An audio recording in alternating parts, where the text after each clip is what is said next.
It's Mark Fidgett here with notapennydown.com, and I just wanted to tackle a question I get asked a lot. And that question is, how's the market? And I'll probably tackle the second most asked question, when is the right time to buy a home?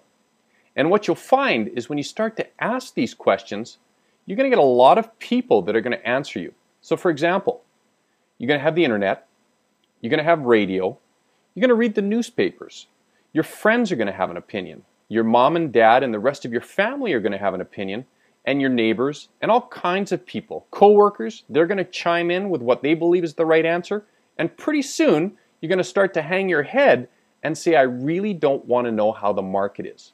So what happens out of these two choices is you're either going to get one of these things. You're either going to get opinions, which sometimes have no basis in facts, and sometimes you're going to get facts that really have no basis at all in any sort of emotion or any attachment to any real meaning for you. So in between these two things is what I like to call the truth. And so let me explain the truth about what typically happens with markets. So when one goes up, the other goes down. And what do I mean by that? So let's look at a typical scenario. Let's look at somebody who's waiting for the market to go down. And I hear a lot of that right now. They say, Mark, we don't want to buy at the peak of the market. So let's imagine that today's purchase price is $300,000. And a year from now, the purchase price is $266,000. And in 2 years from now, we're looking at a price of $238,000. So if you ask me when is the best time to buy a home, I think it's pretty obvious. You'd wait 2 years from now. Now the truth is, that would be a difference in price of 11% and 21%. So 2 years from now, we're looking, I'm not saying this will happen, I'm just saying if we use this example, 21% decrease. So then, what would happen with interest rates?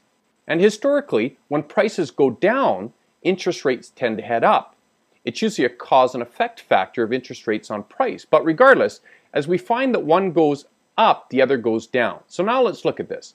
So we've $300,000 at 5% interest, or $266,000 at 6% interest, or $238,000 at 7% interest. Now I want you to really take a second here, and I want you to choose which one you believe would be the best time to buy. Okay, well here we go. I'm going to show you how much this is going to cost you per month in each of these examples. And there it is right there. So if you want to get technical, actually the middle option is the best, but it's by $1. So the truth is, all three would cost you exactly the same price per month, which is what most people, in my experience, are most concerned about.